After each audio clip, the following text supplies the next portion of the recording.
बहुत बहुत स्वागत है दोस्तों आप सभी का। आज की ये वीडियो क्लास 12 के सभी बच्चों के लिए बहुत ज्यादा इंपॉर्टेंट होने वाली है। चाहे आप ह्यूमैनिटीज, कॉमर्स, साइंस किसी भी स्ट्रीम के स्टूडेंट हो, क्योंकि सभी के पास एक बेसिक कॉमन सब्जेक्ट जरूर होता है, मैंडेटरी इंग्लिश का। तो सीबीएसई ने जो आपका सैंपल क्वेश्चन पेपर भेजा हुआ है 2022 सीट के सेशन के लिए, यानी कि ये क्वेश्चन पेपर जो भी हम डिस्कस करने वाले हैं, ये आपके बोर्ड एग्जाम 2023 के लिए बहुत ज्यादा इंपॉर्टेंट होने वाला है। ठीक है, और मैं सॉल्यूशन के साथ में आपको बताने वाला हूं। तो पेपर के पैटर्न को थोड़ा सा समझते हैं। टाइमिंग 3 घंटे की है हमारी, मैक्सिमम मार्क्स हमारे टोटल 80 है। ठीक है, अब ये क्वेश्चन पेपर टोटल 3 सेक्शन में डिवाइड होगा। Section number A reading skills का 20 marks, section number B creative and writing skills 20 marks, section number C literature 40 marks. तो हम क्या करेंगे, हर एक सेक्शन का एक अलग से सेपरेट वीडियो बनाएंगे। ठीक है, ताकि आप जो है वो छोटे छोटे पार्ट्स में इजीली क्वेश्चन पेपर को समझ जाओ, क्योंकि आपके लिए हर एक पॉइंट को समझना बहुत ज्यादा जरूरी है। तो इसीलिए हम इस वीडियो में समझेंगे आपका जो सेकंड पॉइंट है, सेकंड आपका जो सेक्शन है, section number B complete solution समझने वाले हैं। यानी कि ये जो है आपका क्रिएटिव राइटिंग स्किल्स, जो कि टोटल कितने मार्क्स का आएगा, 20 का, इसे समझेंगे। देखो, ये जो सेक्शन है टोटल इसमें 4 क्वेश्चन है और 20 मार्क्स का है, यानी कि सिंपल सी बात है, 5-5 मार्क्स के 4 क्वेश्चन होने वाले हैं। इस बार सीबीएसई ने बहुत बढ़िया पैटर्न कर दिया आपके लिए कि सेक्शन बी में जितने भी क्वेश्चन है, question number 4 notice, question number 5 यानी कि दूसरा क्वेश्चन कह सकते हो आप इसे, इनविटेशन, तीसरा है लेटर और चौथा है आर्टिकल। और सब क्वेश्चन में आपको एक एक चॉइस भी मिलने वाली। जी हाँ, यानी कि 2 क्वेश्चन दिए रहेंगे, आपको दोनों में से कोई एक अटेम्प्ट करना होगा। फॉर एग्जाम्पल यहाँ पे पहले की बात कर लेते हैं, तो 2 पार्ट है, ए है और एक बी है, तो इन दोनों में से कोई एक अटेम्प्ट करना है नोटिस। इसी तरीके से इनविटेशन है, लेटर है और आर्टिकल है। हर एक क्वेश्चन को बहुत अच्छे तरीके से समझाऊंगा, बशर्ते है वीडियो को पूरा एंड तक देखना, सारी चीजें समझा दूंगा। ठीक है, शुरुआत करते हैं। क्वेश्चन नंबर पहले से शुरुआत करेंगे। ठीक है, पहला देखिए, क्वेश्चन पढ़ेंगे, पार्ट ए को, पार्ट ए समझेंगे, फिर जो इसमें अथवा में जो क्वेश्चन दिया उसे पढ़ेंगे, फिर उसका आंसर समझेंगे। सिंपल सा है। ठीक है, चलो पढ़ते हैं क्वेश्चन को। Part A, you are Josly Mathew the president of the school club. ठीक है, आप जोस्ले मैथ्यू हैं और आप प्रेसिडेंट हैं अपने स्कूल बुक क्लब के। The club is organising a drive for promoting reuse of study materials and books. अर्थात यहाँ पर आपके क्लब की तरफ से एक ड्राइव ऑर्गेनाइज की जाएगी, जिसमें आपको प्रमोट करना है किसे, कि स्टडी मटेरियल्स एंड बुक्स का किस तरीके से रीयूज किया जा सकता है और हम किस तरीके से करने वाले हैं। आपको एक नोटिस लिखना है। 10th एंड 12th के बच्चों को स्पेशली आपको क्या करना है, टारगेट करना है, उन्हें इन्फॉर्म करना है कि किस तरीके से ये ड्राइव हमारे स्कूल में आयोजित की जाएगी और आप किस तरीके से यहाँ पे कंट्रीब्यूट कर सकते हैं, उनको कैसे प्रोत्साहित कर सकते हैं, ये करना है। और इसमें आपको ये भी मेंशन करना है कि जो डोनेटेड बुक्स आपके पास आने वाली, क्योंकि बच्चे डोनेट करेंगे, तो जो डोनेटेड बुक्स आपके पास आएंगी उसका क्या यहाँ पे आपको फायदा होगा, क्या यहाँ पे लोगों को फायदा होगा, ये आपको बताना है। तो ये नोटिस का एक क्वेश्चन हो गया। अब इस नोटिस में पहले तो आपको ये समझ में आना चाहिए कि नोटिस का फॉर्मेट क्या होता है। तो नोटिस के फॉर्मेट में टोटल आपको 6 चीजें याद रखनी है। 6 चीजें हो गया यार, नोटिस तो छोटा होता है, 6 चीजें कैसे, देखो मैं समझाता हूँ। सबसे पहली चीज तो ये होती है कि आपके क्वेश्चन में यदि कोई अथॉरिटी, स्कूल, ऑर्गेनाइजेशन का नाम दिया हुआ है तो आप वो लिख देंगे। फॉर एग्जाम्पल इसमें हमें नहीं दिया हुआ है, लेकिन सेकंड वाले में हमें दिया हुआ है, तो हम क्या करेंगे, हम पहले को डिस्कस कर दें। तो पहले में हम कुछ भी अपनी तरफ से लिख देंगे, ए बी सी डी जो भी है हम अपनी तरफ से नाम लिख देंगे।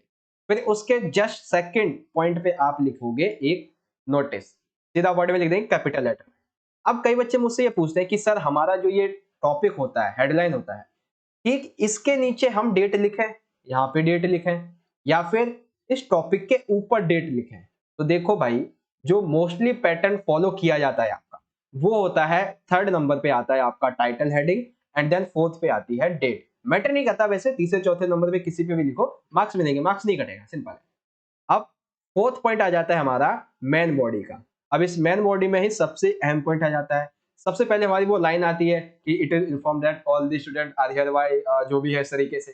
फिर हमारा इवेंट क्या होता है, उसकी डेट क्या है, टाइमिंग्स क्या रहेंगी, कब से कब तक जो है वो जो हमारा फंक्शन है वो चलने वाला है, उसका वेन्यू क्या है, कोई चीफ गेस्ट है या कोई इंस्ट्रक्शन देने हैं, तो ये सभी मेन बॉडी के अंतर्गत आ जाता है।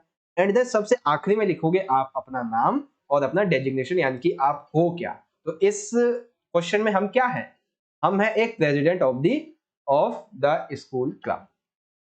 चलिए अब हम आंसर राइटिंग करते हैं।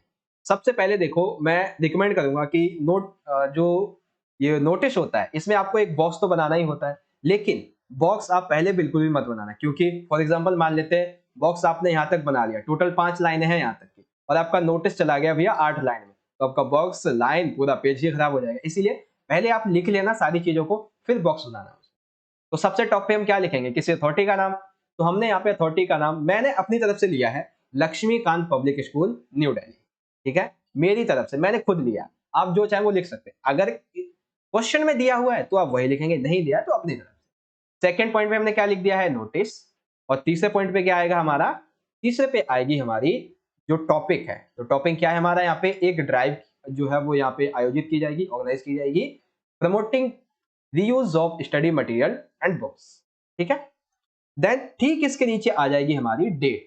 डेट मैंने जो है एक दिन पहले ही डाल दी, जिस दिन मैं ये वीडियो डाल रहा हूँ। वैसे तो आज 23 है, तो 22 सितंबर 2022 की मैंने यहाँ पे लिख दी, क्योंकि कल ही मैं ये बना रहा था। ठीक है, अब यहाँ से शुरू होती है हमारी मेन बॉडी।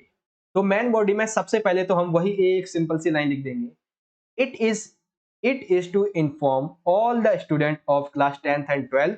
यहाँ पे ये जो दो वर्ड हैं ये नहीं लिखने चाहिए थे मुझे। ठीक है, 10th and 12th that our school book club is organising. क्या ऑर्गेनाइज करने वाले हैं, एक ड्राइव, किसके लिए, for promoting reuse of study material and books.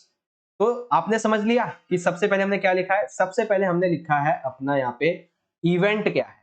ठीक है, तो सबसे पहले हमने क्या लिख दिया यहाँ पे, अपना इवेंट क्या है हमारा। अब सेकंड पे हमें क्या लिखना है, डेट टाइमिंग्स वगैरह लिखनी है। तो कब से होगा, फ्रॉम 20 सितंबर टू 25 सितंबर, यानी कि टोटल 6 दिन तक ये चलेगा। और मतलब 2022 कहां पर होगा ये, तो ये होगा स्कूल ऑडिटोरियम में। टाइमिंग क्या रहेगी, टाइमिंग है 10 AM टू 2 AM, नहीं यहाँ पे PM होना चाहिए था, यहाँ पे PM होना चाहिए, क्योंकि दोपहर है, ऐसे तो रात के 2 बजे तक होगा क्या, नहीं यहाँ पे PM होगा। ठीक है, on behalf of the school, यानी कि स्कूल की तरफ से, I urge all the student to donate. मैं स्कूल की तरफ से सभी स्टूडेंट्स को और यहाँ पे प्रोत्साहित करना चाहता हूँ, उन्हें इन्फॉर्म करता हूँ कि डोनेट वट एवर अनइम्पॉर्टेंट और ओल्ड बुक यू हैव, यानी कि आपके पास जो भी वेस्टेज बुक है, जो आपके काम की नहीं है या फिर अनइम्पॉर्टेंट है, लूजलेस बुक है, वो आप यहाँ पे स्कूल में आके हमें दो। It will be benefit many authorities. ये बुक्स जो आप हमें डोनेट करोगे ये बहुत ही ज्यादा फायदेमंद होंगी बहुत सी अथॉरिटीज के लिए, एनजीओज के लिए और लोगों के लिए, क्योंकि जो रीयूज बुक्स हम जो आप हमें दोगे, वेस्टेज बुक्स आप हमें दोगे, अनइम्पॉर्टेंट बुक्स आप हमको दोगे, ये हम जो है बहुत सारी अथॉरिटीज को, बहुत सारे एनजीओज को, बहुत सारे पीपल जो उन्हें खरीद नहीं पाते हैं और उन्हें हम पढ़ने के लिए देंगे। Donated books will be definitely benefit a charitable case. कैसे, देखो basically how donated books would benefit a charitable case, क्योंकि ये हमने पॉइंट क्यों लिया है, क्योंकि यहाँ पे हमें मेंशन करना है कि किस तरीके से डोनेटेड बुक्स फायदेमंद होंगी। तो फर्स्ट, यहाँ पे मैंने लिखा है first, donated books are in high demanded, यानी कि जो डोनेटेड बुक्स होती हैं वो मोस्टली बहुत ज्यादा डिमांडेड में रहती हैं, क्योंकि कई सारे जो लोग हैं, कई सारे एनजीओ जो हैं वो यही काम कर रहे होते हैं कि जिनके पास पैसे नहीं होते खरीदने लायक, उन्हें वो डोनेटेड बुक्स को दे देते हैं। ठीक है, second, donated books are tax deductible. Also donate books last longer because they are stored in better condition। अर्थात जो डोनेटेड बुक्स होती हैं उनको खरीदना तो पड़ता नहीं है, तो इसलिए जो टैक्सेस होते हैं वो भी नहीं लगते हैं। थर्ड, डोनेटेड बुक्स को हम बहुत ज्यादा टाइम तक एक तरीके से कहते हैं कि स्टोर करके रख सकते हैं, तो ये है इसके फायदे। सो डोनेट इफ यू हैव, अर्थात इसलिए आप दान करें, आप प्रदान करें यदि आपके पास है। Donated books can definitely benefit a charitable case. That's all this about notice, but there is one point remaining, that is your name and designation. What's name in question, that is Josly Mathew, and what is the designation, that is president of the school book club. तो ये है हमारा पूरा का पूरा एक notice लिखना। First पे हमने लिखी अथॉरिटी, दूसरे पे नोटिस, तीसरे पे हमारी हेडिंग, चौथे पे डेट, और पांचवें पे हमने लिखी है बॉडी। और बॉडी में क्या लिखा है, मेन बॉडी में पहले तो कौन सा हमारा यहाँ पे इवेंट है, ठीक है। इवेंट की यहाँ पे इस लाइन से लेके यहाँ तक, इस लाइन से लेके यहाँ तक टाइम क्या है इसका, ठीक है, इसकी वेन्यू क्या है, डेट क्या है, ये सारी चीजें हमने लिखी। देन उसके बाद किस तरीके से हमने प्रोत्साहित किया बच्चे को, ये बताया है। और इसमें मेंशन भी करना था कि डोनेटर कैसे बेनिफिशियल होने वाली है, तो वो भी हमने लिखे हैं। 3 पॉइंट लिख दिए, first, second and the third. उसके बाद सबसे आखिरी में 6 पॉइंट में आ जाता है हमारा name and designation. That's all. Okay, तो क्वेश्चन नंबर फर्स्ट का ए हमारा हो जाता है कंप्लीट। आई होप आप समझ गए होंगे। समझ में आया तो कमेंट बॉक्स में बताइए यस समझ में आ गया। अब सेकंड समझिए। एक सेकंड, हाँ ठीक है, अब समझते हैं सेकंड को। सेकंड पॉइंट में देखिए क्या दिया हुआ है, एज द हाउस कैप्टन। ठीक है, इस क्वेश्चन में क्या है, आप एक हाउस कैप्टन है ऑफ ABM स्कूल तेलंगाना। यहाँ पे आपको अथॉरिटी का नाम दे दिया गया है Telangana. Drafted notice in not more than 50 words for the school notice board informing house members from 10th and 12th, यानी कि 10th and 12th के जो हाउस मेंबर्स हैं उन्हें आपको इन्फॉर्म करना है। इसके लिए about the change in the topic and submission dates for round 1 of discovery, यानी डिस्कवरी के राउंड 1 के लिए डेट एंड टाइमिंग को और डेट को और जो टॉपिक है उसको चेंज करने के लिए। The upcoming inter house research based paper presentation competition, अर्थात आपके स्कूल में एक inter house research based paper presentation competition होने वाला है। इसको लेके राउंड 1 के लिए क्या करना है, हमें टॉपिक और जो सबमिशन डेट्स है उसको चेंज करना है। तो इसी को देखते हुए हमें चेंजिंग के संबंध में नोटिस लिखना है, और नोटिस लिखने के साथ नोटिस में हमें सॉरी भी कहना है, क्यों किया है ये भी कहना है। ठीक है, और आप हैं कौन, तो आप हैं कृतिका रेड्डी। चलिए, जैसा अभी हमने नोटिस का फॉर्मेट समझा था, ठीक उसी तरीके से इसको भी लिखना है। सबसे पहले हम क्या लिखेंगे, सबसे पहले हमारी आ जाएगी authority, AVM public school Telangana, authority हो गई हमारी। सेकंड, नोटिस लिख दिया हमने। थर्ड हमारा क्या है, टॉपिक। तो टॉपिक क्या है, upcoming changes in inter house research based paper presentation competition. ठीक है, तो तीसरे पॉइंट में आ गया हमारा टॉपिक। देन फिर हमने लिख दिया यहाँ पे एक और डेट। अब फिर से आ जाते हैं मेन बॉडी पे। तो मेन बॉडी में सिंपल सा वही लाइन लिख देंगे, it is inform all the students of class 10th and 12th that our school was supposed, हमारे स्कूल ने जैसा कि कहा था, to hold inter house research based paper presentation competition, यानी कि जो टॉपिक है वो लिख दिया। उसके बाद कंपटीशन फॉर राउंड 1, राउंड 1 किसके लिए, डिस्कवरी के लिए। कब किया गया था, 20 सितंबर को। तो 20 सितंबर को जो कंडक्ट करवाया जाना था कंपटीशन, उसकी डेट्स यहाँ पे चेंज कर दी गई हैं कुछ रीजन की वजह से। ठीक है, अब न्यू डेट्स क्या है वो हमें बतानी है। The new dates of submission date now 25th सितंबर 2020 इंस्टेड 20th सितंबर। तो हमने क्या किया है, सबसे पहले तो किस तरीके से authority, notice, topic, date. Main body में आ गया हमारा टॉपिक, यानी कि हमारा इवेंट का है। यहाँ पे इवेंट की जो डेट्स है वो चेंज की गई है, तो यहाँ पे डेट एंड टाइमिंग आ गई। देन उसके पश्चात we have made this change, क्यों हमने इसको चेंज किया है, because there are some shortage of teachers and necessary material, क्योंकि इस कंपटीशन को कंडक्ट करवाने के लिए हमारे पास अभी कुछ चीजों का शॉर्टेज है, हमारे पास कुछ वस्तुएं नहीं है, कुछ टीचर्स इसको कंडक्ट करवाने वाली अभी नहीं है, और भी कुछ फैसिलिटीज अभी उपलब्ध नहीं हो पा रही है। इसीलिए हम जो है इसको थोड़ा डेट्स को आगे बढ़ा रहे हैं। We are sorry for this inconvenience, हमारी तरफ से इस की गई मतलब कि इस असुविधा के लिए खेद है, जैसा कि हम बोलते हैं। ठीक है, sorry for the inconvenience, inconvenience असुविधा के लिए खेद है, इस तरीके से। देन सबसे आखिरी पॉइंट में क्या आ जाएगा, नेम एंड डेजिग्नेशन। तो क्या है, हम हमें कृतिका रेड्डी, और तो कौन है हम, हाउस कैप्टन है, कहाँ के भाई, AVM पब्लिक स्कूल के। तो इस तरीके से हमने लिख दिया।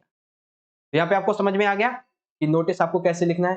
पहला नोटिस जो कि हमारा था किस संबंध में, एक ड्राइव आयोजित करनी है। आप चाहो तो स्क्रीनशॉट ले लो, ठीक है, आप चाहो तो उसका स्क्रीनशॉट ले लो। एक ड्राइव थी, reuse of study materials and books. Second हमारी थी यहाँ पे upcoming changes in inter house research paper presentation competition की। ठीक है, ये समझ में आ गया। अब सेकंड क्वेश्चन को समझते हैं। नोटिस के बाद एक और ऐसा ही छोटा सा टॉपिक आ जाता है इनविटेशन का। सेकंड देखो, attempt anyone from A and B. पहला हम ए पढ़ते हैं। You are doctor Suchitra Mukherjee, okay, you have received an invitation from the director health service Kharagpur W, यानी कि वेस्ट बंगाल होगा एक तरीके से, जहां तक मुझे लगता है, to preside over a gathering of leading medical practitioners attending a workshop on mental wellness on 9 November 2023 at 11 a.m. in the public hospital, Jammu and Kashmir. Respond to accept this invitation. Simple सी बात है भाई कि आप एक doctor हैं जिसका नाम है सुचित्रा मुखर्जी। आपको एक इनविटेशन मिलता है किसकी तरफ से? एक डायरेक्टर। कौन से डायरेक्टर? हेल्थ सर्विस के डायरेक्टर खराजपुर वेस्ट डब्ल्यू, तो मुझे लगता है वेस्ट बंगाल होगा। आपको क्या करना है? यहाँ पे जाके पार्टिसिपेट करना है और वहाँ पे जाके सारी चीजों को देखना है। तो इसके लिए जो कि आयोजित होगा 9 नवंबर को, तो आप इसे एक्सेप्ट कर रहे हो इस इनविटेशन को।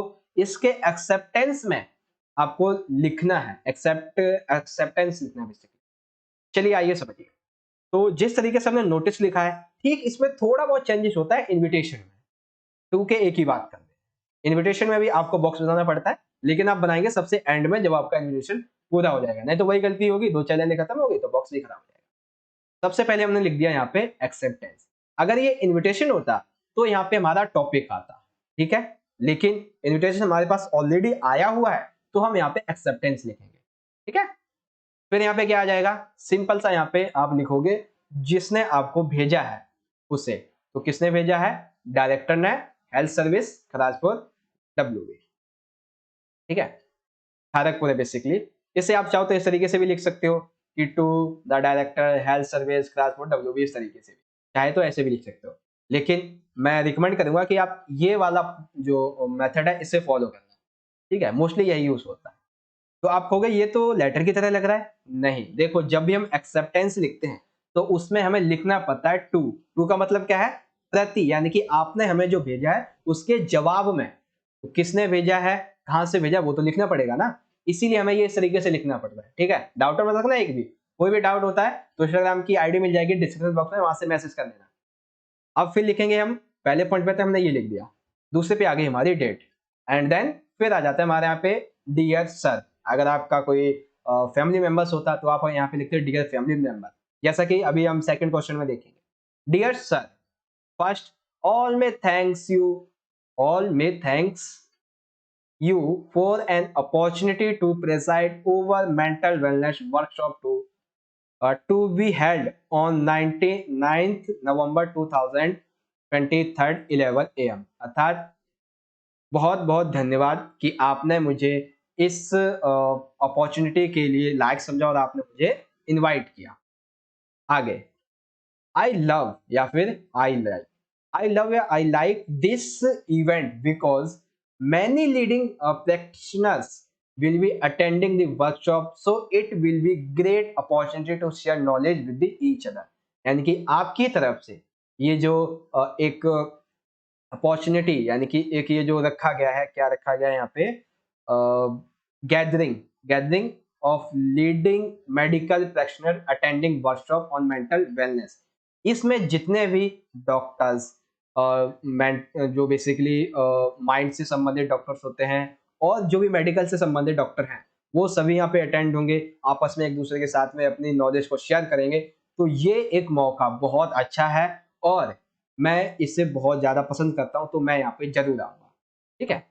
इट विल बी प्रेजेंट या फिर आई विल बी, नहीं आई लगाएंगे क्योंकि हमें जाना है, यानी कि मुझे जाना है तो आई लगाएंगे। तो I will present on time eight public hospital Jammu and Kashmir, यानी कि मैं ठीक उसी टाइम पे, जो टाइम आपने बताया है 9 नवंबर को, पक्का वहीं पे पहुंच जाऊंगा। कहां पे? Public hospital Jammu and Kashmir. I will be my pleasure to attend the workshop on mental wellness. मेरे लिए बहुत ज्यादा खुशी की बात होगी कि मैं आपके इस वर्कशॉप को अटेंड करूंगा। देन उसके बाद नेम एंड डेजिग्नेशन। नेम, नाम तो यहाँ पे, अच्छा इनविटेशन है तो यहाँ पे हम लिखेंगे योर सिंसियरली या फिर थैंक यू, इस तरीके से। And then doctor Suchitra Mukherjee, simple सा। समझ में आया आपको एक्सेप्टेंस कैसे लिखना है? पहले पे आपको लिखना है टू, क्योंकि प्रति आप भेज रहे हो, जो इन्विटेशन आया है उसके जवाब में आप लिख रहे हो। फिर लिखोगे आप डेट, देन डियर सर। फिर ये लाइन आप चाहो तो हर एक में यूज कर सकते हो। फर्स्ट ऑल में thanks you for an opportunity to preside over mental wellness workshop to be held on 9th November 2023 11 AM। ठीक है, I love because many of the doctors are gathering and meeting on there, and this time is basically knowledge share करने के लिए होता है, तो सभी मिलेंगे, नॉलेज शेयर करेंगे। और मेरी तरफ से मैं आपको ये आश्वासन देता हूँ कि मैं एट द टाइम, जो टाइम रखा है आपने उसी टाइम पे पहुंचूंगा। Then thank you, your and now ये हो गया एक्सेप्टेंस का। देन इसी में ऑप्शन में हमारा दूसरा टॉपिक है, दूसरा जो हमारा इनविटेशन है वो है लिखना है। आपको इनविटेशन भेजना है। बहुत अच्छे तरीके से समझाऊंगा। देखो, draft an invitation in about 50 words. Invitation लिखना है 50 वर्ड्स में, on behalf of your aunt, अपने आंट यानी कि मौसी या चाची, इस तरीके से मेघना मेनन, आपकी आंट या चाची है, मतलब चाची या मौसी है, मेघना Menon, which she has to share to invite prayer work colleges to inaugural event। एक इवेंट करने वाली है, इनॉग्रेशन करने वाली है, हर आवन इन्वेस्टमेंट कंसल्टेंसी फिल्म, यानी कि कंसल्टेंसी फिल्म की शुरुआत करने के लिए ये एक इनॉग्रेशन रख रही हैं। तो आपको इसके लिए एक इन्विटेशन लिखना है। कहाँ पर होगा ये? एशियन मॉल, क्या है ये, कोझिकोड केरला। ठीक है, ये बहुत एक अहम भौगोलिक आधार पर भी केरला में ये बहुत ज्यादा इंपॉर्टेंट है, कोझिकोड, याद रखें। ठीक है, तो हम लिखते हैं एक इनविटेशन। एक्सेप्टेंस तो आपने समझ लिया कैसे लिखना है। अब समझो कि एक्सेप्टेंस से पहले जो इनविटेशन आता है उसे कैसे लिखना है। तो जब हम फैमिली की बात कर रहे हैं तो पहले हम लिख देंगे, क्या है हमारा यहाँ पे, ये यहाँ पे क्या है, एक इनॉग्रेशन इवेंट है, तो ग्रैंड ओपनिंग इन्वेस्ट क्या लिखा है ये, हाँ, ग्रैंड ओपनिंग इनविटेशन। फिर हम लिखेंगे डेट, देन उसके बाद डियर फ्रेंड्स एंड फैमिली, जैसा कि हमने यहाँ पे लिखा है इस वाले पॉइंट पे डियर सर, क्योंकि ये ऑफिशियल है और ये है अनऑफिशियल, तो अनऑफिशियल में हम वही लिखेंगे dear dear friends and family, क्योंकि हमें अपने फैमिली मेंबर्स को यहाँ पे बुलाना है। कब कंडक्ट करवाया जाना है ऐसा कुछ बताया नहीं, तो हमने तरफ से अपनी ये डेट उठा ली है 19 नवंबर की 2023। Okay, you all must be aware of my aunt Meghna Menon interest in investing। अर्थात आप सभी को इतना तो पता ही होगा कि मेरी जो आंट है मेघना, चाची है, मौसी, उनका इंटरेस्ट है किसमें, इन्वेस्ट करने में। तो इसीलिए मेघना मासी wants to take it to be next level by starting an investment consulting firm. यानी कि जैसा कि आपको पता है कि मेरी आंट मेघना इन्वेस्ट करना बहुत ज्यादा चाहती हैं और वो करती भी है, उन्हें सफलता भी मिलती है। तो इसीलिए वो एक कंसल्टेंसी यहाँ पे स्टार्ट करने जा रही है, कंसल्टेंसिंग जो फर्म है उसे स्टार्ट करने जा रही है इन्वेस्ट से संबंधित। तो इसीलिए यहाँ पर एक इवेंट जो है वो यहाँ पे ऑर्गेनाइज किया जाएगा, कहाँ पे, 25 नवंबर 2023 eight 10 AM। It is therefore, क्यों, on behalf of my aunt Meghna, it gives me great pleasure to invite you to inauguration ceremony of my investment advisory firm at Isar Mall, Cojicate, Kerala। Basically देखो, सबसे पहले हमने क्या लिखा है, grand opening invitation, ये लिख दिया। देन यहाँ पे डेट लिख दी, और इसके बाद हमने यहाँ पे लिख दिया है डियर फैमिली मेंबर्स या फिर फ्रेंड, इस तरीके से। फिर यहाँ पे हमने लिख दिया अपना इवेंट, यहाँ पे हमने लिख दिया अपना इवेंट। अब इवेंट के बाद में फॉर दिस, यानी कि इसीलिए एन ओपनिंग सेरेमनी, इसीलिए हम एक ओपनिंग सेरेमनी लिख रहे हैं, हैज बीन ऑर्गेनाइज्ड, जो कि ऑर्गेनाइज की जाएगी एट होम। एट होम कहाँ पे, 25 नवंबर, कब होगी, 25 नवंबर 2023 10 AM। इट इज देयरफॉर, इसीलिए on behalf of my aunt मेघना मेनन, इट गिव्स मी, इसीलिए मैं चाहता हूं कि आप यहाँ पर इनवाइट हो, मैं इनकी तरफ से आपको इनवाइट करता हूं इस इनॉग्रेशन सेरेमनी में, और जो कि कहाँ पे की जाएगी, इस जगह पे। इसीलिए please everyone attend the inauguration and boost our moral by showing us with your best wishes and blessings। अर्थात जहां पर ये ऑर्गेनाइज किया जाएगा, इनॉग्रेशन सेरेमनी, आपको वहां पे आना है। हो सके तो आप जरूर आइए, कृपया जरूर आइए और अपने अच्छी विशेष के साथ में हमारे इस उत्साह को और बढ़ाइए ताकि हम अपने कार्य को और अच्छे से कर सकें। देन नेम एंड डेजिग्नेशन, तो यहाँ पे नेम एंड डेजिग्नेशन है नहीं, तो हम लिखेंगे thank you your sincerely Reema Menon. नाम दिया हुआ है ना, मैं ये रहा नाम दिया हुआ है इसमें, नहीं नाम तो नहीं दिया हुआ है, चलो ठीक है, हमने खुद ही लिख दिया रीमा मेनन। ठीक है, तो आपको समझ में आ गया इनविटेशन कैसे लिखना है। एक इनविटेशन जिसे आपको एक्सेप्टेंस में लिखना है, एक इनविटेशन जिसे आपको इनवाइट करते हुए लिखना है, वो आप इस तरीके से लिख दोगे। ठीक है, तो पहला क्वेश्चन, दूसरा क्वेश्चन अच्छे से समझ में आया होगा। आया ना समझ में अच्छे से, तो बताना कमेंट बॉक्स में। ठीक है, आइए अगले क्वेश्चन की तरफ बढ़ जाते हैं। सेक्शन बी का पहला दूसरा दोनों पार्ट हो गए हमारे। अगले पॉइंट पे चले। हाँ, अगला देखिए यहाँ पे तीसरा है, तीसरे का part A. You are Meenu Sen an intern in a software company in Hyderabad. ठीक है, आप मीनू सेन है, आप इंटर्न कर रहे हैं software company Hyderabad. You feel that the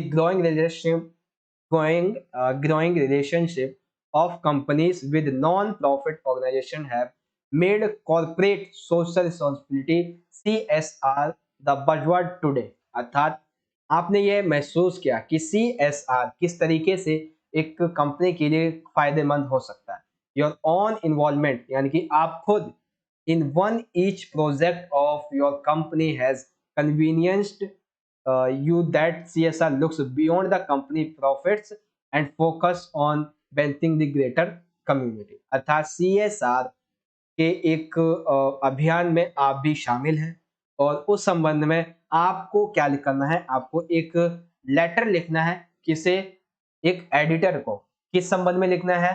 आपको अपने व्यूज शेयर करने हैं। क्या शेयर करना है? आपको अपने ओपिनियन शेयर करना है फॉर अबाउट CSR, CSR के संबंध में, एंड इसके एडवांटेज क्या हो सकते हैं, एंड प्रोवाइड सजेशन, आपको सजेशन भी इसमें प्रोवाइड करना है कि make it an intelligent part of every inauguration, यानी कि इससे एक हर एक कंपनी के लिए, ऑर्गेनाइजेशन के लिए आपको एक अहम पार्ट बनाना चाहिए। इसके ऊपर आपको एक अपना व्यूज शेयर करना है।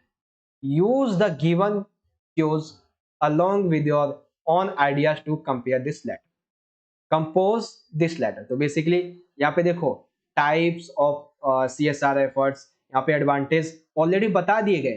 तो जो आप लेटर लिखोगे एडिटर को, उसमें आपको क्या करना है, उसमें आपको इन पॉइंट्स को भी इन्वॉल्व करना है ताकि सभी इजीली से समझ सकें।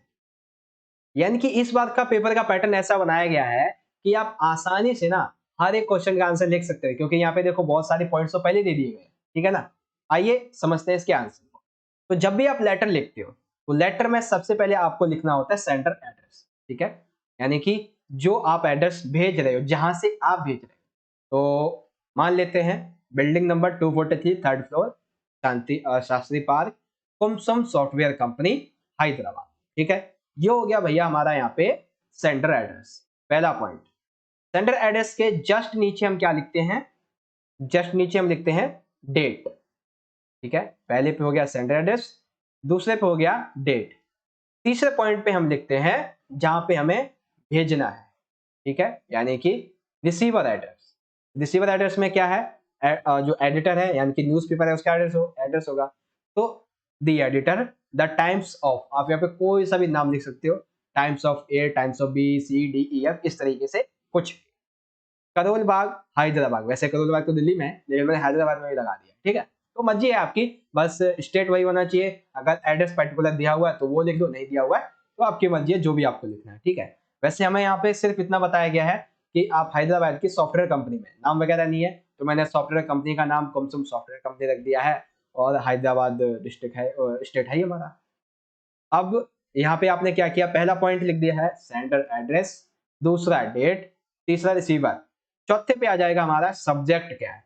तो सब्जेक्ट है sharing views on CSR and advantage and important part of every companies या फिर एवरी ऑर्गेनाइजेशन, इसके बाद फिर हमने लिखा यहाँ पे सर, और सर लिखने के बाद हमारा यहाँ से जो लेटर का मेन पार्ट है, मेन बॉडी जो है, वो यहाँ से हो जाएगी स्टार्ट।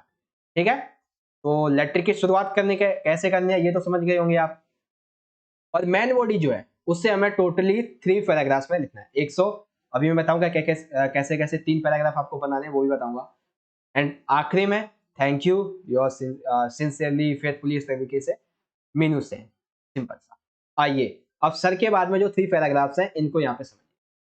तो एक कॉमन सी लाइन आप सभी एडिटर वाले पॉइंट में लिख सकते हो, एडिटर वाले लेटर में लिख सकते हो, through the column of your steamed newspaper. It means आपके आदरणीय न्यूज़पेपर के कॉलम के माध्यम से।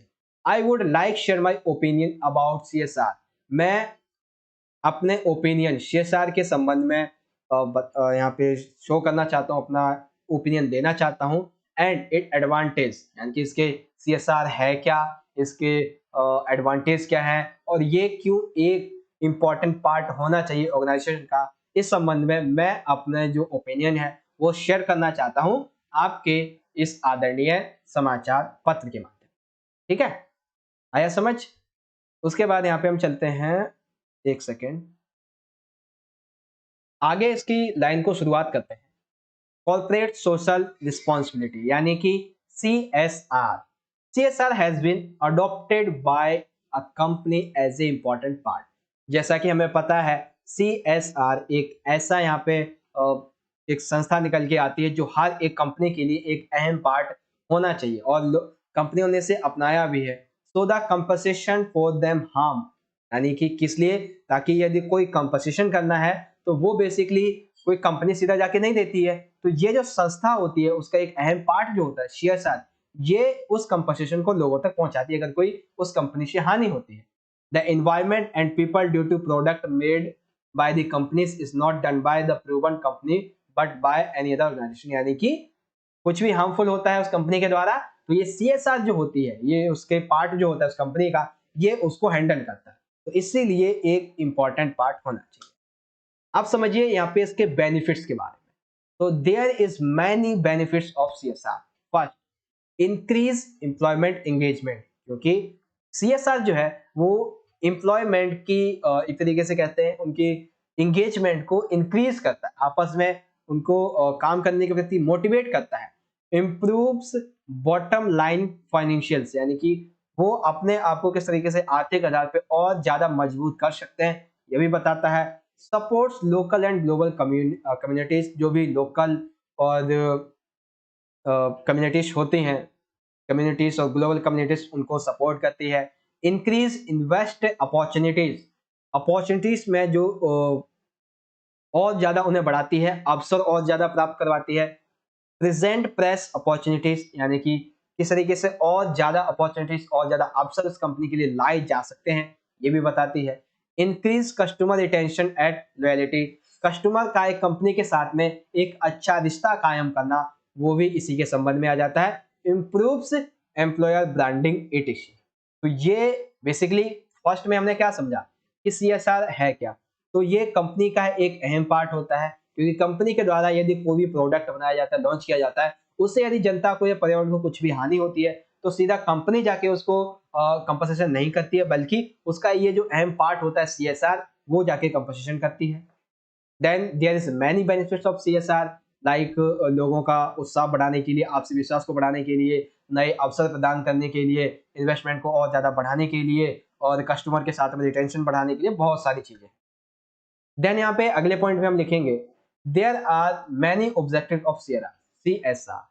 The objective of CSR is to integrate socially beneficial programs and practices into the business model and culture of the corporation। That means कि CSR का यहाँ पे मुख्य उद्देश्य जो है वो होता है एक तरीके से सामाजिक रूप से लोगों को लाभ पहुंचाना, ठीक है, और बिजनेस को और ज्यादा बड़ा करना, संस्कृति को एक तरीके से कहते हैं आपस में बनाए रखना। It strictly suggests that it is responsibility of corporation operating within society to contribute the economic, यानी कि देखो दोबारा पढ़ते हैं फिर समझाता हूँ। The objects of CSR is to integrate socially beneficial programs and practices into the business model and culture of the corporation. It strictly suggests that it is responsibility of corporations operating within society to contribute to economic, social, environmental development that has positive impact on society. Therefore, it should be made an integral part of every company. अर्थात CSR के उद्देश्य सामाजिक रूप से लाभकारी कार्यक्रमों और उसकी प्रथाओं को और ज्यादा व्यवसाय के संबंध में, संस्कृति के संबंध में यहाँ पे और अच्छा बनाए रखें, ये यहाँ पे बताया गया है। साथ ही साथ ये सुझाव देता है कि CSR सामाजिक आधार पे, सांस्कृतिक आधार पे, आर्थिक आधार पे, लोगों को फायदा पहुंचाने के आधार पे, पर्यावरण के आधार पे एक बहुत ज्यादा इंपॉर्टेंट पार्ट यहाँ पे बन के सामने आता है। तो इसीलिए इसे एक कंपनी का इंटीग्रल पार्ट बनाना चाहिए। उसके बाद सबसे आखिरी में हम जो लाइन लिखते हैं ना, वो यहाँ पे ये लिखते हैं, this is matter of concern, I would request you to publish my opinion in your steam newspaper and help draw the attention of business ministry या फिर Indian government as well as the general public towards this issue. यानी कि CSR के संबंध में जो मैंने यहाँ पे आपके बारे में आपको ये सारी चीजें बताई हैं, ये एक बहुत बड़ी चिंता का विषय है। कंपनीज को इसे बहुत अपना एक पार्ट बनाना चाहिए। तो इस संबंध में मैं चाहता हूं कि आप मेरे इस विचार को आप अपने आदरणीय समाचार पत्र में स्थान दें और मदद करें इस ओर की जो बिजनेस मिनिस्ट्री है, इंडियन गवर्नमेंट है, लोग जो लोकल लोग हैं, पीपल्स हैं, उन्हें भी इस बारे में पता चल सके। एंड देन सबसे आखिरी में हम लिख देंगे, thank you, yours faithfully, Meenu से। सिंपल सा। तो किस तरीके से आपको एक लेटर लिखना है, आया समझ में आप सभी को? I hope. लेटर लिखने के लिए सबसे फर्स्ट पॉइंट पे क्या करना है, सेंडर एड्रेस, सेकंड पे डेट, थर्ड पे रिसीवर एड्रेस, फोर्थ पे सब्जेक्ट, फिफ्थ आ जाएगी मेन बॉडी एंड सिक्स से आनी है हमारी लास्ट वाली पॉइंट। तो सर के बाद में हम इस तरीके से ये लाइन उठाएंगे और हर एक पॉइंट में लिख देंगे। देन इसमें हमने देखा CSR है क्या, इंपॉर्टेंट पार्ट कैसे बनता है, इसके क्या बेनिफिट्स हैं, देन कुछ ऑब्जेक्टिव्स हैं इसके, वो हमने यहाँ पे बता दिए। एंड देन ये सबसे आखिरी लाइन आप हर एक लेटर में उठा सकते हो, देन डेजिग्नेशन नाम वगैरह इस तरीके से। तो ये आपको समझ में आ गया 3 का पॉइंट नंबर ए। आप समझिए 3 का point number B. You are Meenu Sen, नाम वही है, employ as a assist manager for corporate social responsibility, यानी कि अब आप एक एज ए असिस्टेंट मैनेजर काम कर रही हो, किसमें, कॉर्पोरेट सोशल रिस्पॉन्सिबिलिटी में, इन योर करंट कंपनी, आप उस कंपनी के पार्ट हैं। अभी तो हमने देखा था कि ये इंपॉर्टेंट क्यों है, अब आप उसके पार्ट बन चुके हो, तो अब आपने क्या करना है, आपने एक एडवर्टीजमेंट देखा ये वाला, अब इस एडवर्टीजमेंट के संबंध में आपको क्या करना है, एक लेटर लिखना है, किसे, to credit says private limited along with your biodata expressing your interest in this situation vacant. तो सिचुएशन वैकेंट का यहाँ पे आपको ये दिया गया है, क्या दिया गया है बेसिकली, एक एडवर्टीजमेंट। तो सिचुएशन वैकेंट में क्या कौन सा पद यहाँ पे खाली है, तो रिक्वायरमेंट है किसकी, corporate social responsibility manager head की। अभी यहाँ पे क्या है मीनू सेन, यहाँ पे एक वो असिस्टेंट मैनेजर है, असिस्टेंट मैनेजर CSR का, लेकिन यहाँ पे उसे अच्छी अपॉर्चुनिटी मिल रही है कि वो वहाँ पे सीधा हेड बन सकता है। इसके लिए क्या क्या उसकी जॉब रिस्पॉन्सिबिलिटीज होंगी, क्या यहाँ पे स्किल्स क्वालिफिकेशन होंगी, ये बताना है।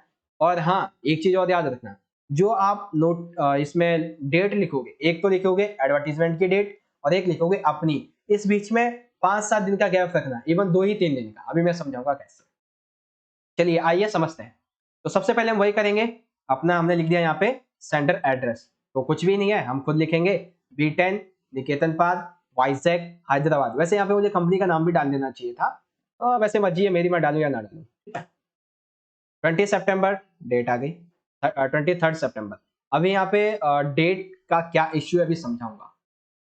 थर्ड पे हमने क्या लिख दिया है अपना रिसीवर एड्रेस, कौन इसे रिसीव करेगा, तो कौन करेगा यहाँ पे, किसे लिखना है, यहाँ पे देख सकते हो किसको लिखना है, Gagan Viji Vij HR head credit sales public private limited Nashik. तो the HR head Gagan Vij credit sales private limited Nashik, ये क्या हो गया हमारा, ये हो गया हमारा receiver address. Then subject, subject क्या है, application for the post of corporate social responsibility manager head. तो एप्लीकेशन किस संबंध में, सब्जेक्ट क्या है, CSR के हेड के संबंध में जो पोस्ट खाली है उस बारे में। ठीक है, पॉइंट आपको समझ में आया, क्या क्या लिखना है, sender address, date, receiver address, subject, ये पॉइंट आपने लिख दिए। यहां से शुरुआत हो जाएगी हमारे इस लेटर की। हम लिखेंगे सर, सर के बाद ये लाइन आप हर एक लेटर में लिख सकते हो। In response to your advertisement, आपने ये जो एडवर्टीजमेंट दिया है इसके जवाब में इन दी न्यूज़पेपर नाम दिया है तो ठीक है, नहीं दिया तो अपनी तरफ से कुछ भी लिख दो। मैंने नाम लिया एबीसीडी। टाइम्स, क्या टाइम्स डेटेड है 20 सितंबर 2022। बेसिकली देखो, मैं इसीलिए कह रहा था डेट को थोड़ा ध्यान से समझना। यहाँ पे जो हमने डेट लिखी है वो है 23 सितंबर, ठीक है, लेकिन यहाँ पे हमने जो डेट लिखी है वो कितनी है, 20 सितंबर की। ऐसा क्यों? क्योंकि इस एडवर्टीज में साफ ही बता दिया गया है कि आपको अपना बायोडाटा या फिर जो भी आप इसके जवाब में भेजोगे उसे केवल 10 दिन के अंदर। तो रिकमेंड करूंगा कि जो डेट आप यहाँ पे इस लेटर में लिखने वाले हो मेन बॉडी में, उसको एड्रेस में जब लिखोगे तो 1 या 2 दिन का फर्क रखना, ठीक है ना। नहीं तो टीचर इस बात को भी अगर उसने कैच कर लिया ना, 1 नंबर काट लेगा आपका, ठीक है, क्योंकि 10 दिन में बताया है, आप हफ्ते 15-20 दिन का लिख दोगे तो नंबर काट लेगा, ठीक है। तो डेट का बहुत ज्यादा मैटर है यहाँ पे, याद रखना। तो ये लाइन आप सभी में लिख सकते हो, ठीक है। ये लाइन हर एक पॉइंट में आप लिख दो। Time dated for this, for the post, किसके लिए, रिसेप्शनिस्ट, नहीं यार रिसेप्शनिस्ट तो नहीं है। यहाँ पे हमारी पोस्ट क्या है, सीएसआर की है, तो हम क्या लिखेंगे, फॉर द पोस्ट ऑफ, इस पोस्ट ऑफ के बाद में हम लिखेंगे social corporate social responsibility manager head. I hereby, इसको आप भूल जाओ रिसेप्शनिस्ट को। I hereby offer my candidate position, मैं अपने आप को इस संबंध में मतलब कि अपने आप को यहाँ पे इस कैंडिडेट के रूप में संदर्भित करता हूँ। I possess requisite qualifications and experience, आपने जो क्वालिफिकेशन एक्सपीरियंस बताया वो मेरे पास भरपूर है। I want to join your hotels, या जो भी है यहाँ पे होटल्स है, कंपनी है, वो आप लिख दोगे। लाइक यहाँ पे होटल है तो होटल, कंपनी है तो यहाँ पे हमने क्या लिख दिया है, कंपनी लिख दिया है। कोई रेस्टोरेंट होता तो रेस्टोरेंट लिख देते, कोई स्कूल होता तो स्कूल लिख देते। इस तरीके से जो भी आपका यहाँ पे संस्था का नाम है, ऑर्गेनाइजेशन है, वो आप यहाँ पे नाम लिख दिया। देन यहाँ पे लिखोगे यू मे कॉल, आप मुझे कॉल कर सकते हो इंटरव्यू के लिए ऑन एनी डेट्स, आपको जब लगे किसी भी time, as per your convenience, अपने हिसाब से। I shall be able to join my duties at 1 week, अगर आप मुझे मौका देते हैं और आप मुझे एक्सेप्ट करते हैं मेरे इस लेटर को, तो मैं 1 वीक के अंदर यहाँ पे ज्वाइन कर सकता हूँ। नोटिस इफ अप्रूव्ड, यानी कि आप इसे यदि अप्रूव कर लेते हैं। I am enclosing my detail resume in your in for your person, यानी कि आपकी और जानकारी के लिए मैं बता दूं कि मैं अपना जो डाटा है वो यहाँ पे दे रहा हूँ, जिसमें बायोडाटा, रिज्यूम, एजुकेशन क्वालिफिकेशन, सारी चीजें। तो फर्स्ट पॉइंट पे हमने क्या लिख दिया है, सिंपल सी लाइन जिसमें हमें केवल अपनी पोस्ट के बारे में ऐड कर देना है। तो मान लेते हैं यहाँ पे रिसेप्शनिस्ट है, लेकिन आपको यहाँ पे पोस्ट क्या दी हुई है, सीएसआर हेड की, तो वो आप यहाँ पे लिख दोगे। फिर यहाँ पे आपको जो संस्था है, मान लेते हैं होटल है, रेस्टोरेंट है, स्कूल है, कोई ऑर्गेनाइजेशन है, या फिर कोई कंपनी है, तो वो आप यहाँ पे लिख दोगे। देन इस संबंध में आपको ये जो 3 लाइन है ना, इसमें कुछ भी बिल्कुल भी चेंज नहीं करना है, बस आपको चेंज करना है तो क्या, अपना पोस्ट और ये संस्था का नाम, इवन और कुछ नहीं। फिर थैंक यू और मेनू सेल, उसके बाद एनक्लोजर, एनक्लोजर में डिटेल्ड रिज्यूम। अब इस रिज्यूम में क्या क्या आप लिखोगे ये बहुत ज्यादा मैटर करता है। क्या क्या लिखोगे, तो सबसे पहले तो आप अपना जो नॉर्मल नाम, जगह वगैरह ये होता है, ये लिख दोगे। तो सबसे पहले हमने लिख दिया नाम मीनू सेन है, फादर्स नेम मिस्टर सुभाष है, एज क्या है 27 है, एड्रेस क्या है, एड्रेस है बीटन निकेतन पार्क वाइजैक हैदराबाद। हॉबीज क्या है, म्यूजिक है hobbies, team lead, team handling मेरी हॉबीज है, बिजनेस बिल्डर करना मेरी हॉबीज है, नेट सफरिंग करना मेरी हॉबीज है। हॉबीज भी ऐसे ही लिखना उस टॉपिक के संबंध में, ठीक है ना। लैंग्वेज क्या आती है, तो भाई मुझे हिंदी भी आती है, इंग्लिश भी आती है, स्पेनिश भी आती है। अगर इंटरनेशनल कंपनी है तो आप अदर लैंग्वेज और भी डाल सकते हो। नेशनलिटी क्या है, इंडियन है। इस तरीके से आप ये जो है वो बायोडाटा में ये पॉइंट इजीली लिख दोगे, ठीक है। ये सिर्फ क्या है, ये अभी तक का आपका जो सिंपल सा बायोडाटा है उसकी बात हुई है। अब इसमें आ जाती है आपकी एजुकेशनल क्वालिफिकेशन। तो 3 क्वालिफिकेशन तो आप हर एक पॉइंट में डालना, class 10th, class 12th and graduation. 3 qualification आप हर एक पॉइंट पे लिख दोगे, चाहे आप सीबीएसई से करो, आरबीएससी से करो, यूपी बोर्ड से करो, जेसी बोर्ड, बिहार बोर्ड, कहीं से भी करो, ग्रेजुएशन कहीं से भी करो। अब जो आपका टॉपिक है, फॉर एग्जाम्पल यहाँ पे हमें अपनी स्किल्स और क्वालिफिकेशन के संबंध में क्या बताना है, बैचलर और मास्टर्स डिग्री इन सोशियोलॉजी या फिर public relation and strong interpersonal and communication skill. तो दो यहाँ से हम उठा लेंगे, सेम यही लिख दी। तो bachelor of masters and degree in sociology या फिर पब्लिकेशन कहाँ से की है? हैदराबाद यूनिवर्सिटी से 89%, जो कि मेरी 3 साल की रही थी। उसके बाद जब मैं ये मास्टर कर रहा था, बैचलर मास्टर सोशियोलॉजी में, तब मैंने कम्युनिकेशन स्किल्स जो है ये भी ज्वाइन किया था हैदराबाद यूनिवर्सिटी से, और 95% के साथ में मैंने यहाँ पे पास किया है 2019 से 22 में। यानी कि बैचलर के साथ में ही मैं स्किल कोर्स भी कर रहा था। ये इस तरीके से आप लिख दोगे। तो जब जिस हेड के पास ही आप ये भेजोगे ना, इस तरीके से एजुकेशन क्वालिफिकेशन देखेगा, तो बहुत अच्छी तरीके से एक अच्छा नेगेटिव, नहीं यार, अच्छा नेगेटिव ही बोल रहा हूँ, गलत है, एक अच्छा और पॉजिटिव इम्पैक्ट जाएगा उस पर। ठीक है, एक ही साथ दो वर्ड मैंने कॉमन कर दिया, ठीक है ना, कोई दिक्कत नहीं, आ जाइए आगे। अब यहाँ पे हम लिखेंगे प्रोफेशनल क्वालिफिकेशंस जो हमें यहाँ पे बताई गई है। तो एक तो हमने लिख दी एजुकेशन क्वालिफिकेशन ही हो गई।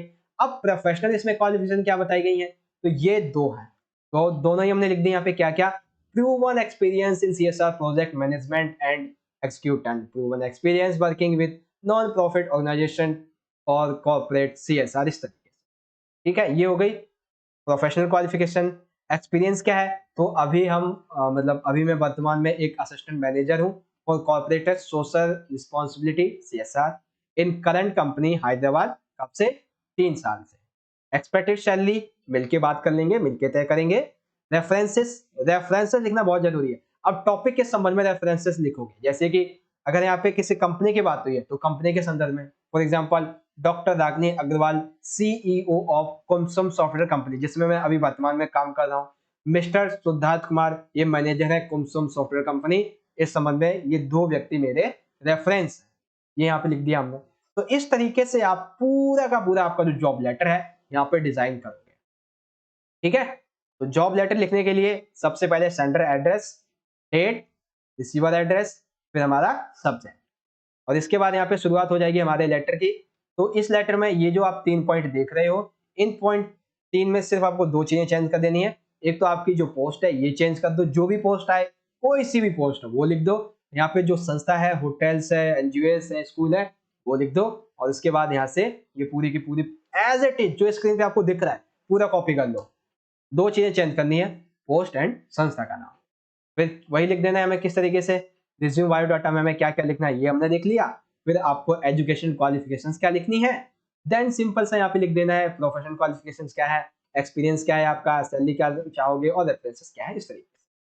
तो दोनों ही question, for the question of letter to editor, ठीक है, for the question of letter for job letter, all this done. Now again discuss कर लेते हैं अगले पॉइंट को। अब देखो ये जो 2 पॉइंट है, आर्टिकल लिखना है बेसिकली। तो आर्टिकल में मैं आपको एक पॉइंट समझा दूंगा, क्योंकि आर्टिकल जो है आप उस पर कोई बेसिक सा फॉर्मेट तो उसका है नहीं, तो उस पर आपको अपना पॉइंट ऑफ व्यू ही लिखने होते हैं। तो कैसे लिखने हैं वो मैं बता दूंगा।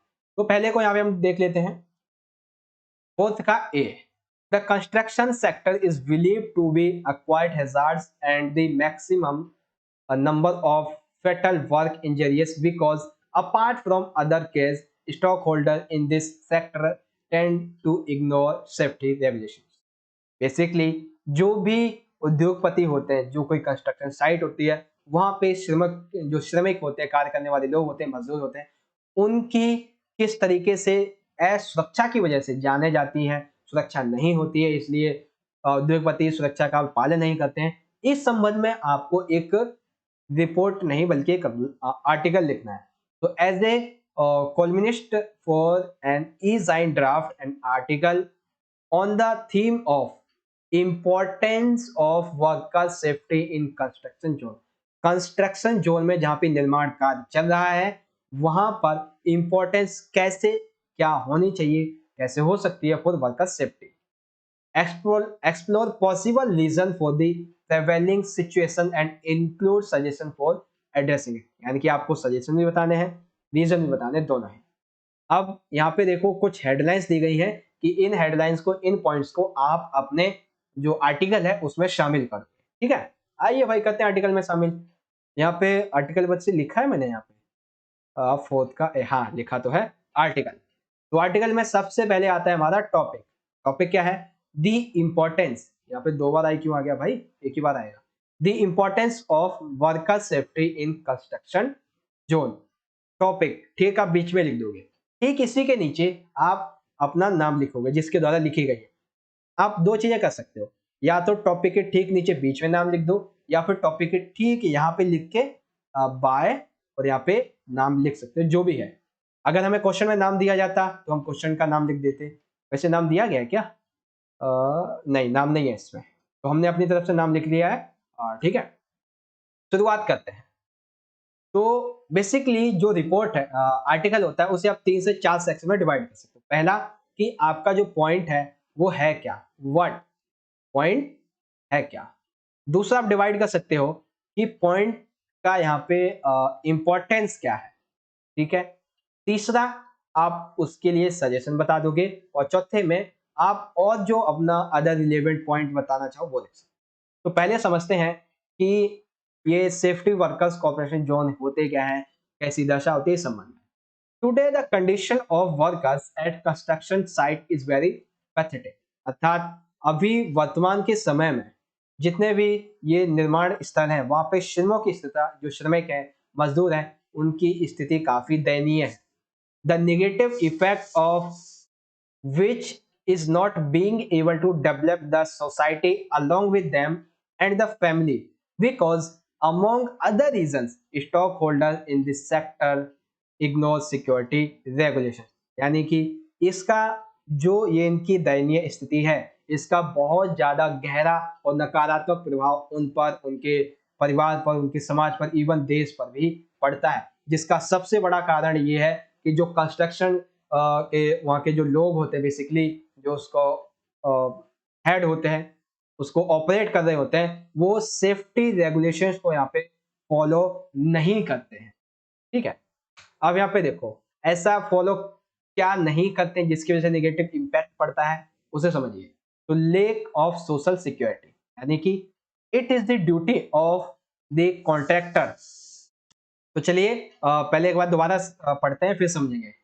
lack of social security, it is the duty of the contractor or the principal employer to provide social security to their workers in terms of labor insurance, first aid facility, restroom, drinking water availability, contingency benefit, canteen and pension etc, but this does not happen। यानी कि lake of social security, सामाजिक सुरक्षा, इसका मतलब क्या है? जो भी कॉन्ट्रैक्टर होते हैं वो कभी भी अपने वहां पे काम कर रहे श्रमिकों की सुरक्षा की जिम्मेदारी नहीं रखते हैं, लेबर का इंश्योरेंस नहीं रखते हैं, उनके लिए चिकित्सा की सुविधाएं उपलब्ध नहीं करवाते हैं, उनके लिए रेस्ट रूम नहीं बनवाते हैं, कोई वाटर की अच्छी सप्लाई वहां पे नहीं होती है, कोई अच्छा वहां पे बेनिफिशियरी नहीं होता है, कोई पीएफ वगैरह नहीं होती है, कैंटीन नहीं होता है, ना तो कोई पेंशन उन्हें मिलती है। बल्कि ऐसा होना चाहिए, लेकिन वहां पे ऐसा होता नहीं है। जो भी श्रमिक होते हैं उनका ये हक होता है इन सभी चीजों का, लेकिन कॉन्ट्रैक्टर जो होता है, उद्योगपति जो होता है, वो इसे नहीं करते। लेट पेमेंट टू वर्कर्स, क्योंकि देखो duty which the due to which they are not able to get, इसकी वजह से जब उन्हें पैसे टाइम पे नहीं मिलते हैं तो वे अपना डेली बेसिस का जो ब्रेड रोटी वगैरह होती है वो उसे टाइम पे नहीं ले पाते हैं, एंड रिमेन हंग्री, और वो भूखे ही रहते हैं। तो most of the times they agree to work at a lower rate, यानी कि इसीलिए वो ज्यादातर समय क्या करते हैं कि कम पैसों पर ही काम करने के लिए राजी हो जाते हैं। Due to lack of safety awareness, यानी कि लोगों को सेफ्टी के बारे में, इस बारे में पता ही नहीं होता है। Among workers and non use of PPE, यानी कि एक किट होती है जिसके संबंध में अगर आपको चोट वगैरह लग भी जाए तो ये आपकी मदद करती है। तो ड्यू टू सेफ्टी अवेयरनेस, लोगों को पता ही नहीं है सेफ्टी अवेयरनेस के बारे में, पीपीई का यूज नहीं किया जाता है। इंजूरियस कंटिन्यू ऑक्योर, और जो चोट है वो लगातार यहाँ पे चलती रहती है। which the industrialized do not responsibility for themselves but they workers are fired, यानी कि सेफ्टी अवेयरनेस कम होने की वजह से, पीपीई के यूज ना होने की वजह से, लेक ऑफ सिक्योरिटी की वजह से जो भी नुकसान मजदूरों का होता है वो कॉन्ट्रैक्टर, उद्योगपति सीधा ब्लेम करते हैं मजदूर को और कहते हैं कि हमने कुछ नहीं किया, हम इसकी जिम्मेदारी नहीं लेते, जो हुआ सो हुआ, भूल जाओ। ये आज की स्थिति है। ठीक है। इस संबंध में अब यहाँ पे कुछ चीजें आपको बतानी जरूरी है। Sometimes contractor workers are paid less than workers और similar skills employment in factories. यानी कि कई बार ऐसा होता है कि एक ही सेम काम करने के लिए एक व्यक्ति को अगर 10 रुपए दिए जा रहे हैं, दूसरे को 9 दिए जाते हैं, तो इस तरीके से सामाजिक भेदभाव भी वहां पे होता रहता है।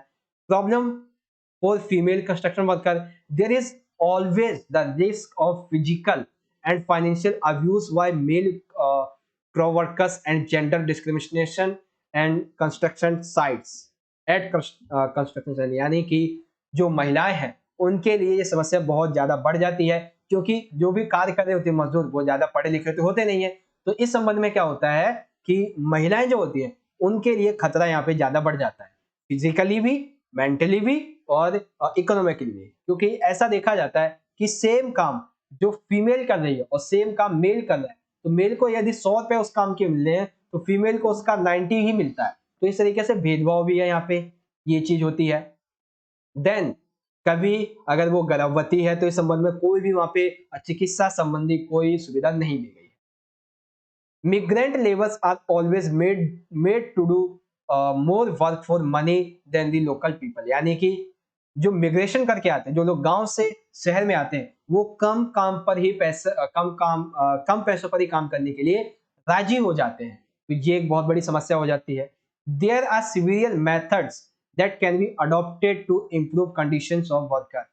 एक सेकेंड, हाँ, देयर आर सिविलियन मेथड्स, यहाँ पे बहुत सारे ऐसे रास्ते हैं जो किसी कंपनी के द्वारा यदि अडॉप्ट किए जाते हैं तो उससे जो श्रमिक हैं, जो वर्कर्स हैं, उनकी कंडीशंस इंप्रूव होगी। क्या क्या? सबसे पहला, मेकिंग पीपल अवेयर, यानी कि लोगों को, श्रमिकों को जागरूक किया जाए। Giving them A complete assessment for this work, यानी कि उन्हें अपने काम का पूरा एक ब्यौरा दिया जाए कि इस काम में आखिर आगे आगे स्टेप बाय स्टेप वाइज क्या होने वाला है। सेफ्टी कम्युनिटी, यानी कि एक सेफ्टी कम्युनिटी बनाई जाए, एक सुरक्षा संस्था बनाई जाए जो देखे सुरक्षा के संबंध में सारी चीजों को। हेल्थ एंड सेफ्टी पॉलिसी, स्वास्थ्य और स्वास्थ्य से संबंधित पॉलिसी बनाई जाए, ताकि कोई बीमार है तो उसको कितना काम करना चाहिए, कितना पैसा दिया जाना चाहिए, किसी का चोट लगती है तो कैसे उसे सही करना है, ये दिखाया जाना चाहिए। Head protection and other protective appear, यानी कि जो ऐसे गियर, इट मीन्स कुछ ऐसे, हम ये कह सकते हैं हेलमेट टाइप में होते हैं, कुछ टोपी टाइप में होते हैं जो सर पे पहनते हैं काम करने के दौरान, तो उनकी सेफ्टी, उनकी मजबूती, इसको चेक किया जाए। Use of safety helmets and shoes, safety helmet shoes का उपयोग किया जाए।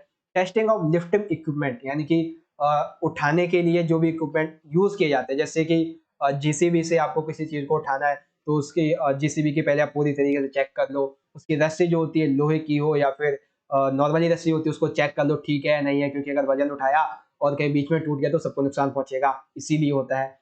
Protection during handling of explosive, जब भी आप किसी चीज को, अगर आप खनन कर रहे हो तो उस समय आप जो एक्सप्लोजन करने वाले हो धरती में, तो आपको क्या करना चाहिए वहां पे, सेफ्टी से संबंधित कुछ बारीकियों को ध्यान में रखते हुए पहले उसको बारीकी को समझो, लोगों को अवेयर करो, उसके बाद उसे करो। Building construction medical examination for personal, यानी कि बिल्डिंग कंस्ट्रक्शन के संबंध में एक उन्हें चिकित्सा स्वास्थ्य केंद्र बनाना चाहिए उसी स्तर पे। सेफ्टी प्रोसेशन इन हैजार्ड प्रोसेस, अर्थात ये सारे के सारे मेथड्स हैं जो यदि एक कंस्ट्रक्शन साइट अपना लेती है तो आसानी से सभी को, श्रमिकों को आसानी से सारी सुरक्षा मिल जाएगी। ठीक है, अच्छा यहाँ पे कहाँ चला गया, हाँ, सबसे आखिरी में एक पॉइंट और लिख देंगे। एवरी कंस्ट्रक्शन साइट, यानी कि ये क्या है, ये तो मेथड्स हैं जो कि उन्हें अपनाने चाहिए। इसके अलावा मेनली कंपनी के बारे में मस्ट बी कंपल्सरी डिस्प्ले, क्या डिस्प्ले की, रजिस्ट्रेशन सर्टिफिकेट, उन्हें अपना रजिस्ट्रेशन सर्टिफिकेट दिखाना चाहिए। हेल्थ एंड सेफ्टी पॉलिसी, लोगों के लिए, श्रमिकों के लिए हेल्थ एंड सेफ्टी पॉलिसी बनाओ। अवेयरनेस एंड इलेक्ट्रिकल हैजार्ड्स, लोगों को जागरूक करो, और इलेक्ट्रिकल हैजार्ड्स यानी कि बिजली से संबंधित होने वाले नुकसान के संबंध में उन्हें बताओ। हैजार्ड डिस्प्ले वार्निंग साइंस, यानी कि जो भी दुर्घटना से संबंधित या किसी एक्सप्लोशन से संबंधित, जैसे लिखा होता है ना 1100 वोल्ट का झटका, इस तरीके से लिखा होता है, तो उस तरीके से साइन होने चाहिए, वार्निंग साइन होने चाहिए। Making of barricade safety working load, CW signals, यानी कि कुछ सिग्नल्स बनाओ बैरिकेड्स बनाओ, जिससे कि इजीली कंस्ट्रक्शन साइट को यहाँ पे मैंडेटरी बनाया जा सके। ठीक है, तो ये चीजें आपको समझ में आ गई होंगी इस तरीके से। तो एक आर्टिकल आपको कैसे लिखना है, आई होप इजीली आप समझ गए होंगे। तो आर्टिकल लिखने में सबसे पहले आप पॉइंट लिखेंगे, फिर यहाँ पे लिखेंगे किस तरह लिखा जाता है, आपका पहले टॉपिक क्या है, उस टॉपिक के बारे में आप क्या सोचते हो ये लिखोगे, तो उसकी इंपॉर्टेंस क्या है, देन उसके लिए मेथड या सजेशन, देन आखिरी में ये पॉइंट कंप्लीट। जी हाँ, आज का हमारा टॉपिक क्लास 12 इंग्लिश का सेक्शन नंबर बी कंप्लीट हो जाता है। ठीक है, जिसमें हमने सबसे पहले नोटिस समझा है, हर एक नोटिस को बहुत अच्छी तरीके से हमने समझ लिया था। ये आपका पहले का ए है, ये पहले का बी वाला पार्ट था, बहुत अच्छी तरीके से हमने समझ लिया था। देन दूसरा हमारा क्वेश्चन था इन्विटेशन का, एक्सेप्टेंस, एक्सेप्टेंस कैसे लिखनी है ये हमने समझ लिया था। तीसरा हमारा था इन्विटेशन हमें लिखना कैसे है, तो एक ग्रैंड ओपनिंग इन्विटेशन है ये हमने देखा था। उसके बाद एड्रेस हो गया, जॉब लेटर, सारी चीजें बहुत अच्छे तरीके से हमने यहाँ पे समझ ली थी। ठीक है, तो कंप्लीट आपको समझ में आ गया होगा। बस आपने करना क्या है, आपने 2 से 3 चीजें करनी है। कौन कौन सी चीज भाई, सबसे पहले तो जितना हो सके वीडियो को लाइक करो, ज्यादा से ज्यादा शेयर करो, और हाँ, कमेंट बॉक्स में अपना फीडबैक जरूर बताना कि आपको सारी की सारी चीजें अच्छे से समझ में आई है या नहीं। मेरी तरफ से कोई कसर नहीं छोड़ी गई है। एक चीज जो मैंने छोड़ दी है वो क्या है, वो ये इसका part number B. Part number B में नहीं, ये नहीं, नीचे है यार, ये तो तीसरे वाले का। ये जो पार्ट नंबर बी है हमारा, इसमें आपको क्या करना है, जो मैंने अभी ये आपको बताया था आर्टिकल, उसी में थोड़े बहुत आप पॉइंट और ऐड कर देना। बस सिंपल सा, बस यहाँ पे आपको क्या करना है, एक ऑलरेडी ऑर्गेनाइज हो चुका है उस चीज को बताना। ठीक है, तो कंप्लीट आपको समझ में आ गया होगा। लाइक करो, शेयर करो, कमेंट में अपने फीडबैक दो। मिलेंगे अगली वीडियो में सेक्शन सी के साथ। तब तक के लिए आप पढ़ते रहे, अपना ख्याल रखें, धन्यवाद। जय हिंद, वंदे मातरम।